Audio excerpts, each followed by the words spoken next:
สวัสดีครับวันนี้มาเจอกันอีกคลิปหนึ่งนะครับ วันนี้เราจะมาผัดนกนะครับ ผัดนกวันนี้ได้นกมา3 ตัวครับเนี่ยซื้อมาในตลาดครับไม่ได้ไปหาเองนะครับ ซื้อมาครับ ส่วนเครื่องก็จะมีกระเทียมครับมะเขือเทศครับแล้วก็หอมแดงครับแล้วก็ตะไคร้นะครับผมแล้วก็ขิงครับผมมาครับตอนนี้เราจะมา ผัดนกกับทำอาหารบ้านนอกครับผม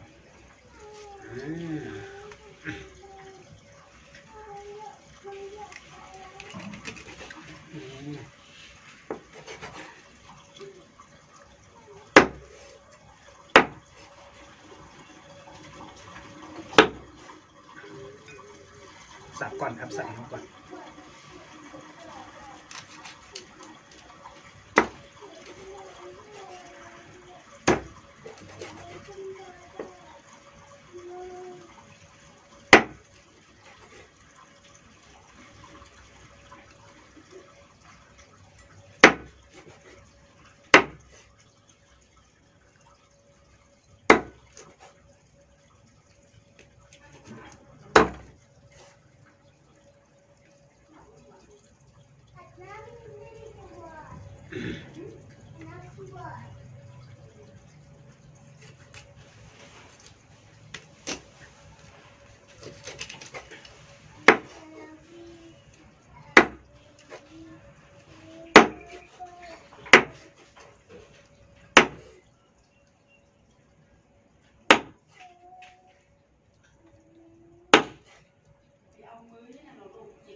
ในเนี้ย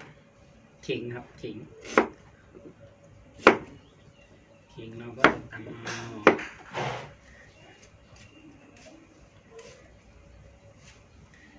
อันนี้จะตำเอาครับ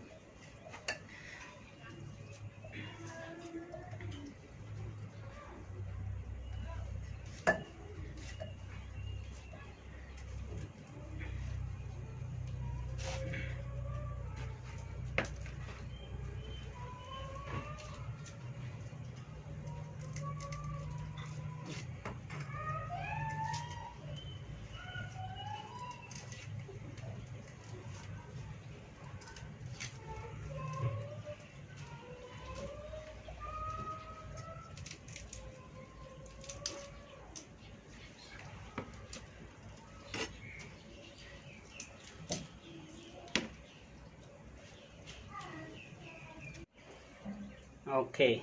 ทีนี้เครื่องเราก็พร้อมแล้วนะครับทีนี้เราจะมาผัดกันอันนี้ครับหอมแดงกระเทียมแล้วก็มะเขือเทศครับซอยเอาไว้เรียบร้อยแล้วก็มีอันนี้จะเป็นขิงแล้วก็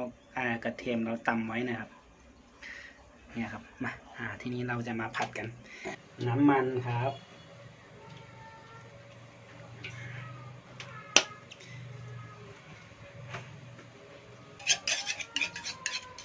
กระเทียมกับขิงที่เราตำเอาไว้นะครับ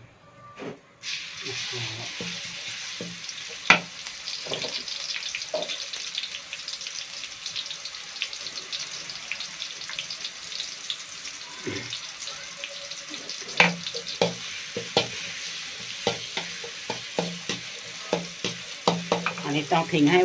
งไว้ประมาณสักพักหนึ่งให้กระเทียมแล้วหอมก่อนนะครับ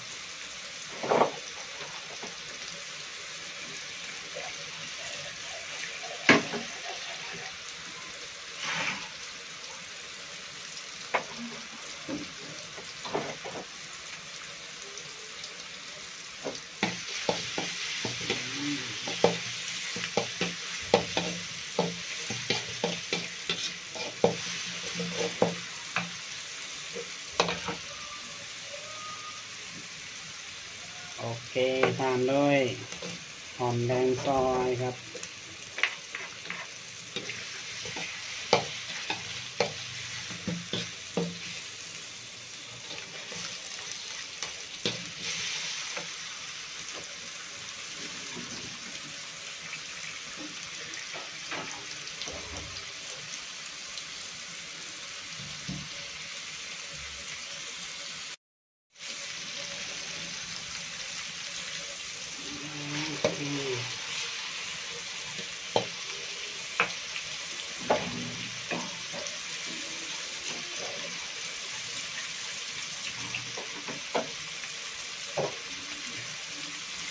ทีนี้เราจะมาปรุงเครื่องนะครับเครื่องก็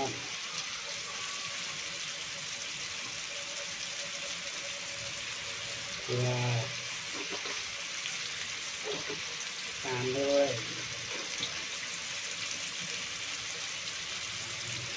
ชูรสครับผม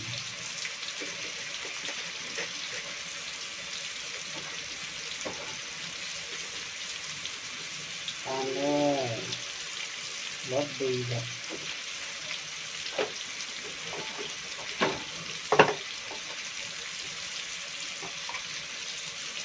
สีสันหน่อยครับสีสันก็จะเป็นขมิ้นครับผมโอเค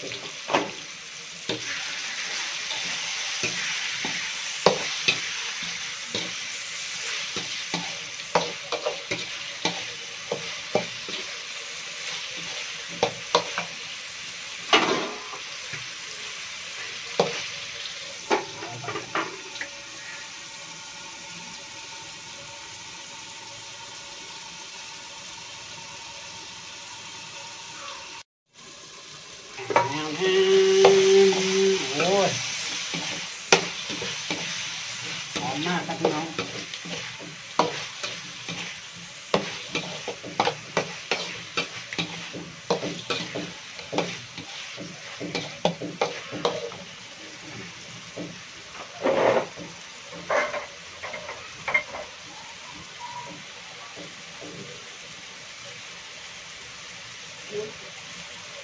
เอาน้ำร้อนหน่อยครับ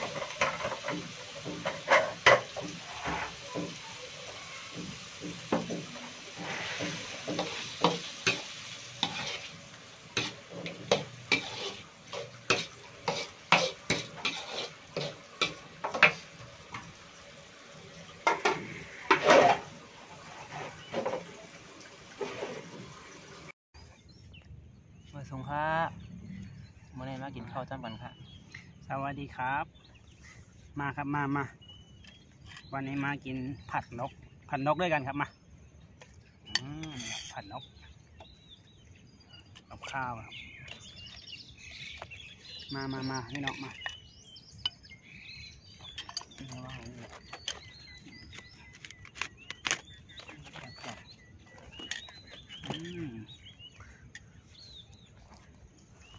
ครับมาพี่น้องมา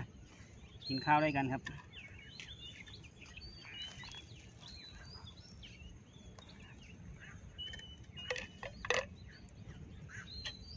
ผัดนกจะมีเสียงนกด้วยนะครับมาครับทุกคนกินข้าวด้วยกันครับมากินข้าวตอนเย็นครับมาครับพี่น้องเนี่ยครับหอมเลยครับหอม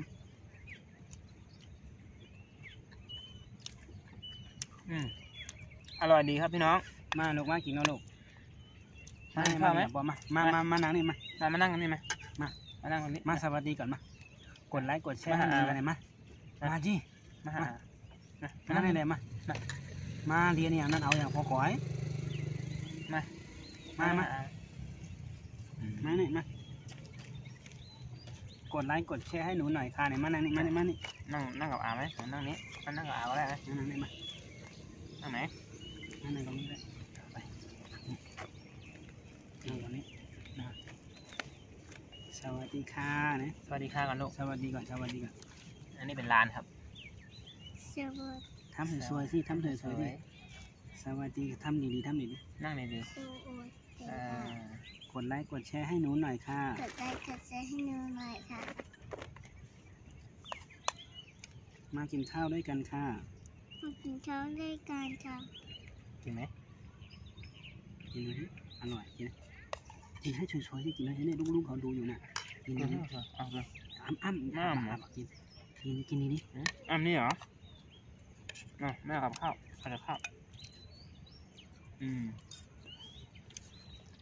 นั่งเลยกินอ่ะเอากับข้าวไหมมาครับพี่น้องมาอร่อยครับพี่น้องมาครับมากินด้วยกันครับ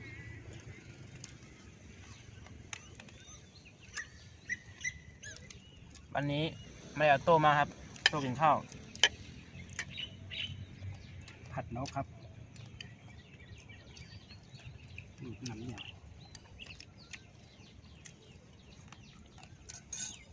ดูนี่สนุกนี่เป็นร้านครับ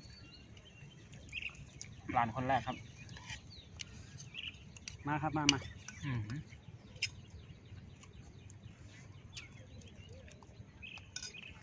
อร่อยครับพี่น้องผัดนก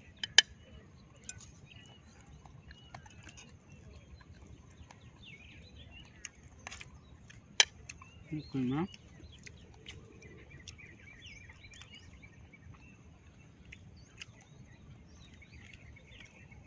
อร่อยไหม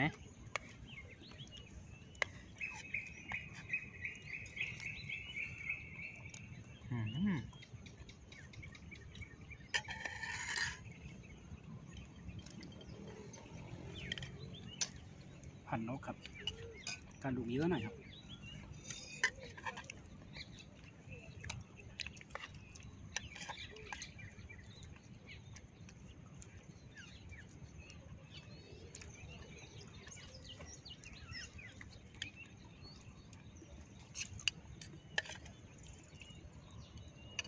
เอาไหมกับข้าวได้ไหมเอาไหมเอาเนื้อได้ไหมทำไมไม่ชอบกินเนื้อเอาไหมอร่อยไหมหนูอร่อยเหรอสวัสดีค่ะสวัสดีสวยๆดิกดไลค์กดแชร์ให้หนูหน่อยค่ะสวัสดีค่ะกดไลค์กดแชร์ให้หนูหน่อยค่ะขอบคุณที่รับชมค่ะมาพี่น้องมาผัดนกครับผัดนก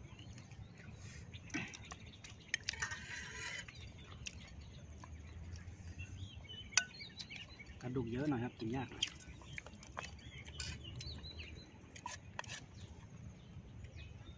กินหยกนะง่วงนอนเหรอมาพี่น้องมากินข้าวต้นเย็นครับมากินข้าวอยู่ข้างสวนครับวันนี้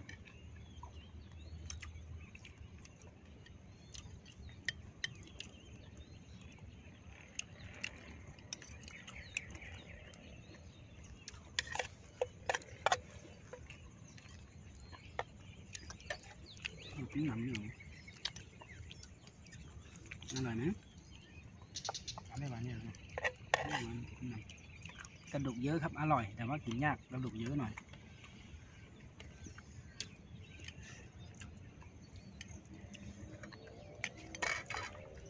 มาพี่น้องมากดไลค์กดแชร์ให้หน่อยนะครับกดไลค์กดแชร์เป็นกำลังใจให้หน่อยค่ะ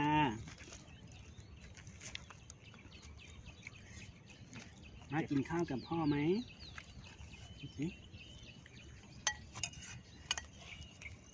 นกอะไรหมด อ้าว ไปไหน ไปไหน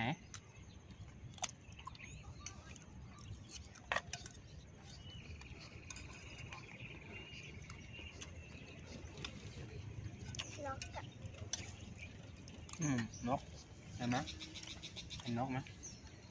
บรรยากาศข้างโซนครับตอนเย็นมาครับพี่น้องมา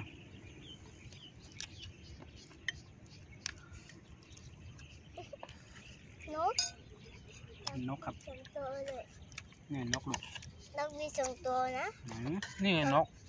นี่ใช่ไหมอันนี้ใช่นกว่า รถหนึ่งรถตรงนู้น อืม นะ นกอยู่ตรงไหน รถติดตรงนี้อ่ะ ตรงไหนลูก อยู่ตรงนู้นอ่ะ ไม่ใช่นกอยู่ตรงนี้ เราไปทางนู้นแล้ว นี่นกอยู่ตรงนี้เนี่ยอืม ข้างข้างบนอ่ะเห็นไหมเกี่ยวข้างบน ใช่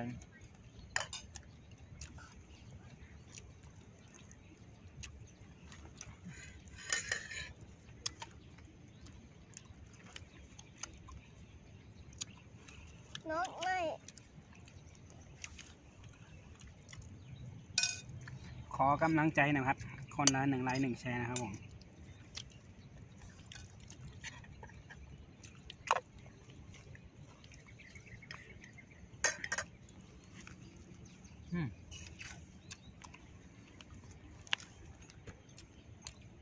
คนมันใส่นกนะ ตอนนี้ก็จะมืดแล้วนะครับ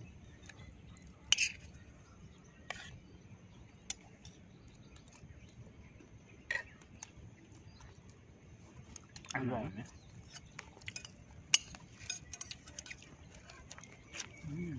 เอาน้ำมาเหรอลูก แล้วน้ำมัน น้ำมาก่อน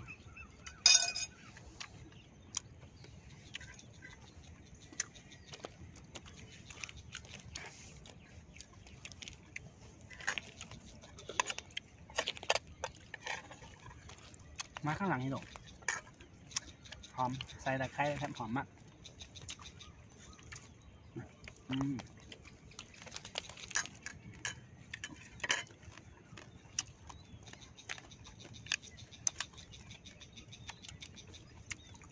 กินน้ำไหม เขาจะตกหมดเลยอ่ะทำไมไม่เอาโจตักล่ะ ตักน้ำเหรอ อืม โจ๊กตักน้ำเหรอ อร่อย หอมก็หอม โทษแค่ กินง่ายครับ เออ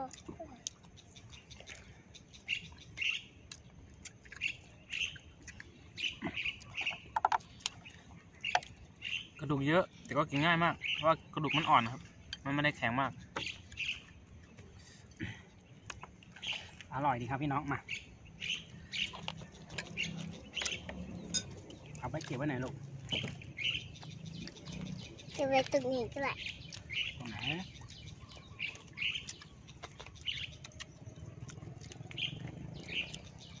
หลุมหนำหนหลุมแข็งแข็ง ไอ้ชื่อกูมาทากินนี่หอมโอเคจำลอง อร่อยครับอร่อยขนมเยอะ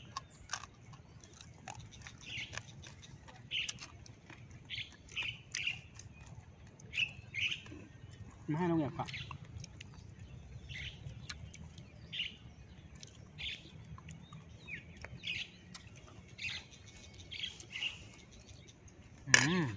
โอเค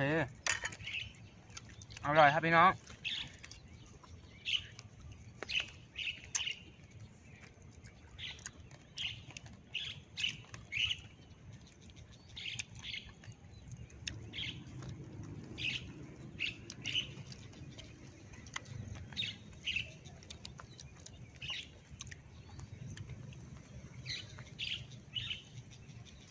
จะทิ้งก็เสียดายครับพี่น้อง กินให้หมด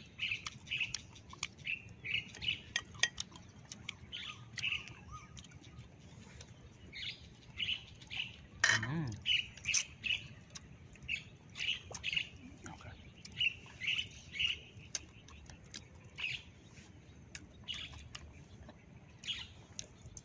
บรรยากาศข้างสวนครับ จะมีเสียงนกเสียงกาด้วย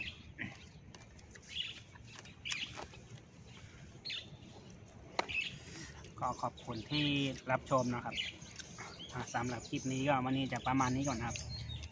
แล้วเจอกันใหม่คลิปหน้าครับผม คลิปหน้าค่อยเจอกันใหม่นะครับสวัสดีครับ บ๊ายบาย บ๊ายบาย พ่อคะอะไรอ่ะ